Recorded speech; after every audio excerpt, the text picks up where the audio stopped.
So the CEO trap is people like you who are outwardly very, very successful. They got all the things to show, but inwardly they are, in some sort of what I like to call a dark hole. Sleepless nights, stress, anxiety, all that stuff. So pick one area that's giving you the maximum amount of feeling stuck, frustrated, anxiety, stress. One area that I can talk about is um, the type of customers that we get engaged with.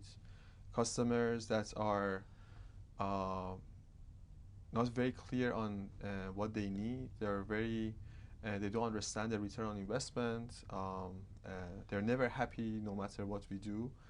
And it seems we've fallen into this loop of attracting that type of customers, and they're exhausting because they take a lot of our energy, and whatever we do, still they're not happy. They don't pay on time, and so it really drains all the energy, not from myself, but also from the whole team. So let me ask you a question. If you look at the last, say, 20 or 30 customers, have each and every customer been this, or you have different buckets? No, we have different buckets. So tell me about the different buckets. So the buckets that we have customers that know the value of our service. And they pay on time.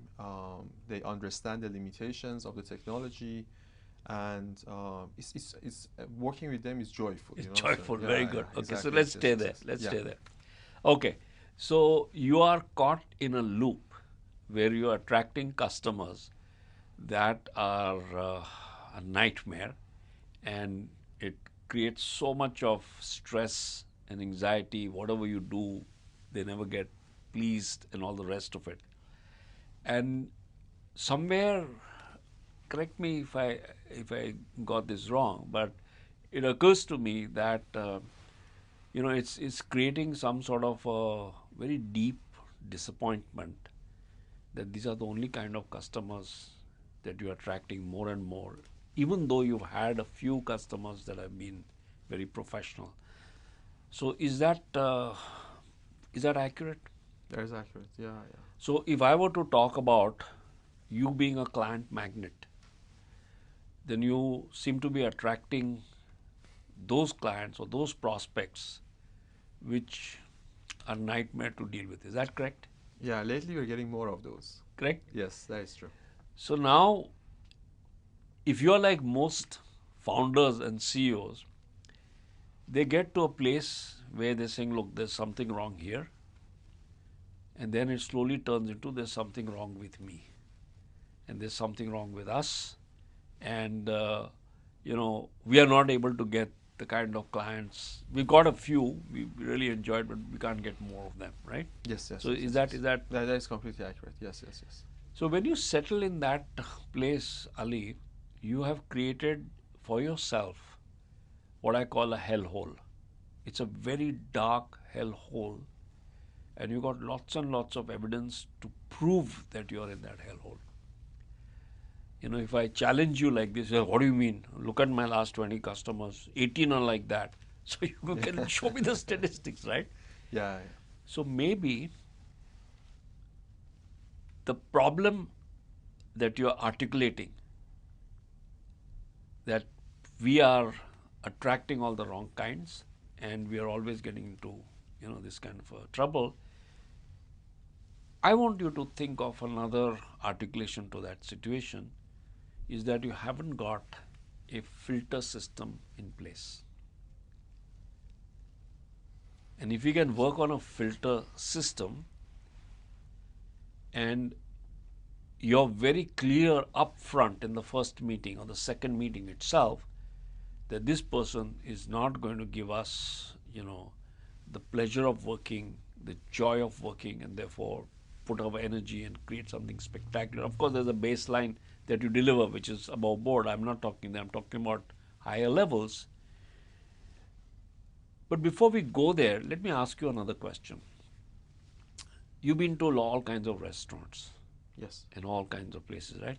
And you also been to clubs. Yes. Maybe you're a member of a club, or maybe you've been invited, Yes. right? Yeah. Yeah. What's the difference between a club and a restaurant? That club they're very uh, restrictive on the admission process. So you have to apply, then there are interviews, then they check and all the rest of it, and then they either admit you into the club membership or they don't.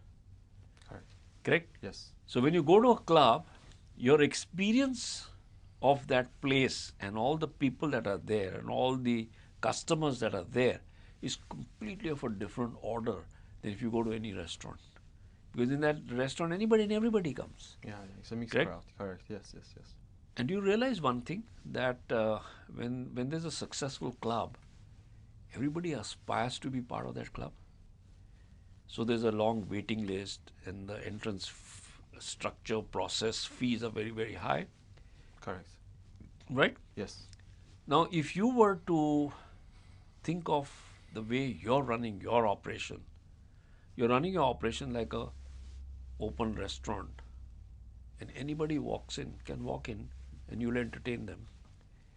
Versus setting up a club, and when you set up a club, there are very stringent norms, and so you filter out all the other people and you filter them in.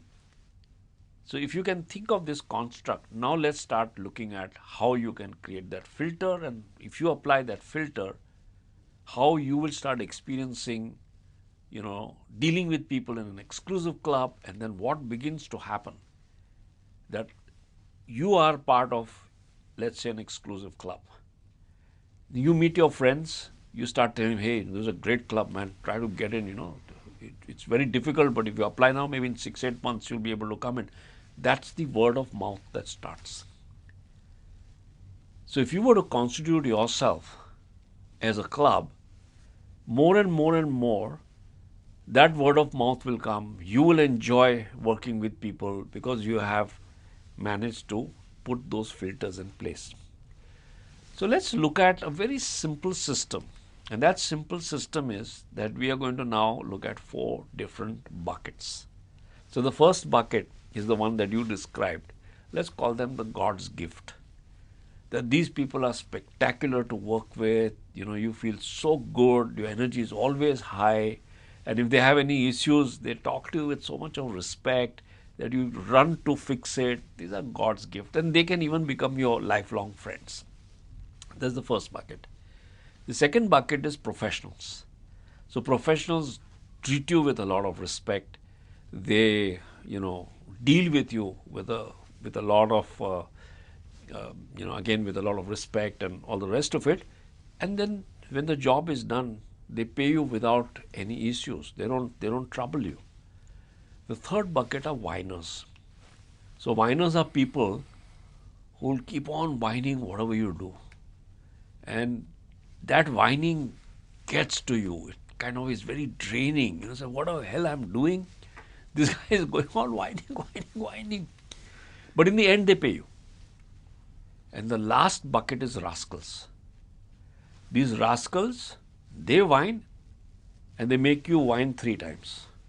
And in the end, they don't pay you, they trouble you till you're all messed up and bent out of shape. So if you look at these 4 categories, what I want you to do is talk to me about one customer. I don't want you to name the customer for confidentiality reasons, but you give that customer some name so that we can have that conversation. I want you to think of one customer in each of these buckets. And you can call them by the company name or a person name, maybe person name. Person name. Yeah, Right? yeah. Yes. Okay, Yes, good. yes, yes. So make up these 4. Okay. So if 80% of your energy is blocked there, would it therefore be fair to say that you don't have enough energy for John and Jack, Correct. correct? Yes. Or for your children, Correct. or for your family? Yes. So what is the price that you're paying in this open restaurant metaphor where you are allowing these guys to come and eat up 80% of your energy and give you, so it's again an 80-20 Pareto principle. 80% of your energy is going there, and maybe you're getting 20% return or maybe even less. Yes. But 20% of your energy is being invested for people who are giving you 80% of your revenues, your cash flows, the joy, etc.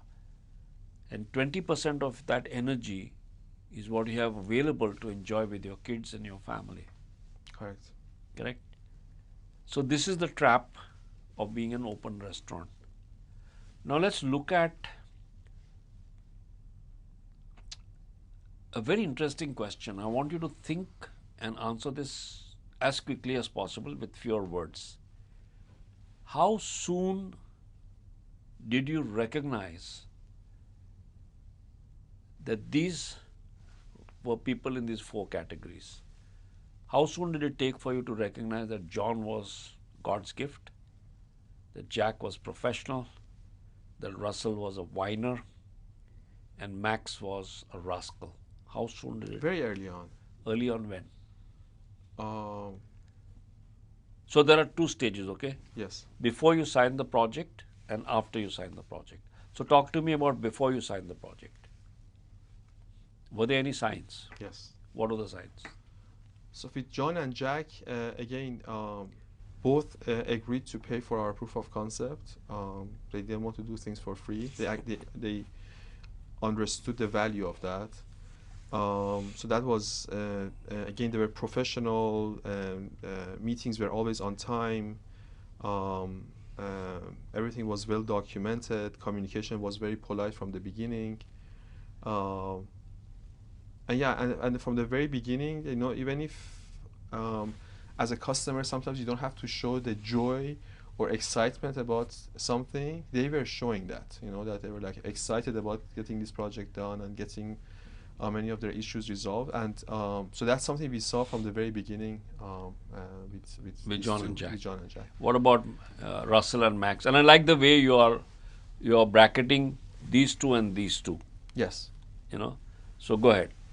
So Russell, because again, since before we got the contract, it was someone else. It was Peter. Peter was amazing. So we signed the contract. We even went almost towards delivery of the project with him.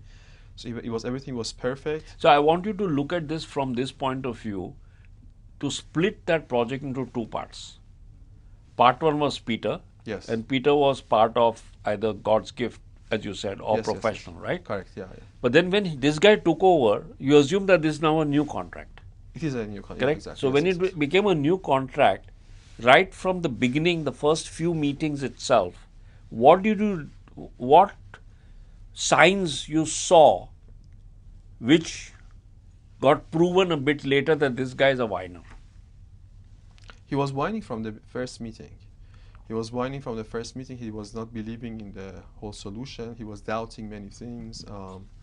So Russell, I mean, from the beginning, you could say he had a negative I don't know how to say. Mentality. So he was, because you made the contrast for us. John and Jack were joyful. They were, immediately ready to pay for proof of concept. Very respectful, always on time, and excited. So all that was there on this side. Correct. As a contrast, we are now seeing Russell, when he inherited this project, was a guy who's whining and kind of from the beginning, there's no joy there, all that stuff, right? Exactly. Yes. Yeah. So what about Max? Max, the first meeting, I mean, before even we signed the contract, they wanted, so they started like being a bully, and because they were a big company and all that. So from the beginning, they started it that way. Good. So now we've got these four categories, and most importantly, by the questions that I asked you, you have been able to very clearly identify what were the signs before you signed the contract.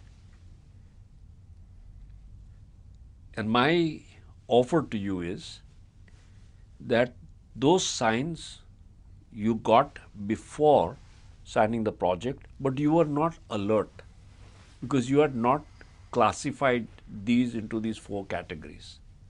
Now that we have classified them into these four categories, I'm asking you to consider to create a club which only entertains A and B category. If you have a club, all your clients are John and Jack, what would your life be? Yeah, it would be amazing. Right? Yeah, yeah. So, are you willing to take that on? See, look at it from another point of view. Your entire loop that you've shared with me is you don't have cash, so you take whoever comes in front of you at whatever terms, then you get paid the advance, then somehow you're surviving, and then you get into such a situation that all your energy is getting drained, and then again you're attracting more and more people like that because the law is very simple. The universe rewards you on what you are celebrating. But the universe does not have the same definition of celebration as you and I do.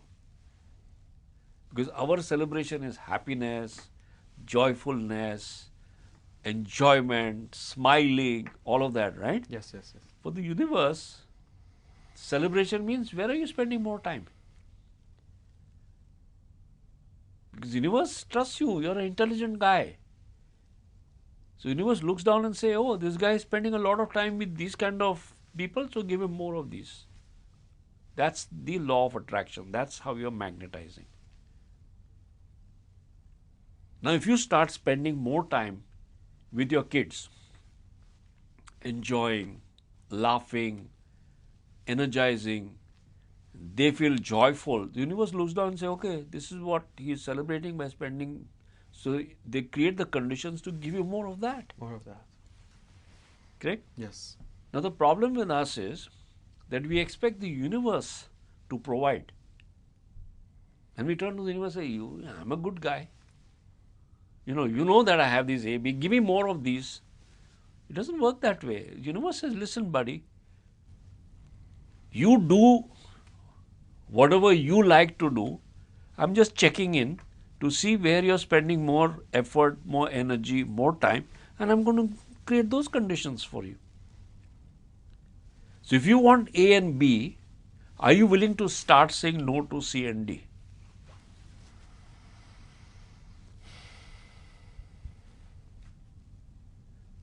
It's a tough one. It is a tough one, but you look at yourself. Yeah, yeah. Your spiral is I don't have cash, so I take what people come, and they can bully me in whichever way. And they can even ask me stupid questions like, what's your marketing budget? None of your business, man, what my marketing budget is. Exactly. Correct? Correct, yes. And then you're sitting there with your power and dignity being lost. Yes. And you don't know the price you're paying. If you're caught in the client magnet trap like Ali was, the first step is recognizing that you're running an open restaurant. The second step, learning to identify A, B, C, and D clients before you sign the contract. That's what we cover in part 2.